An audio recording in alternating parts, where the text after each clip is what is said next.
À l'image du col de l'Iseran au-dessus de Val d'Isère, un fait rare à cette époque de l'année. Au niveau de l'enneigement, c'est une année exceptionnelle. On n'a qu'à voir autour de nous. Tous les massifs sont aujourd'hui encore blancs, alors qu'à même époque, une autre année, on voit il reste quelques névés, mais l'ensemble des massifs est déjà bien déneigé. Même constat au col du Galibier côté Hautes-Alpes. Là reste 3 km à dégager. Un travail de longue haleine.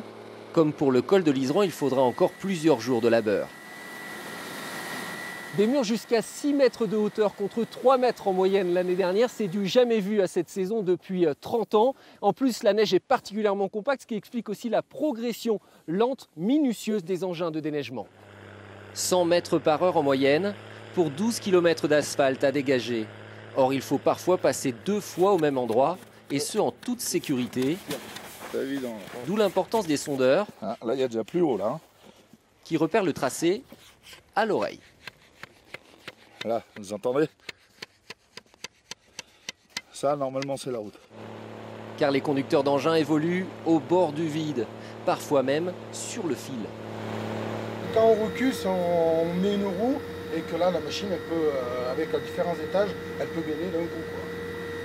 C'est déjà arrivé. On y pense? Faut pas. Le col de l'Iseran devrait rouvrir en milieu de semaine prochaine. En attendant, la route, même dégagée, demeure interdite, en théorie. Avec la hausse des températures, on craint en effet des coulées de neige. C'est un label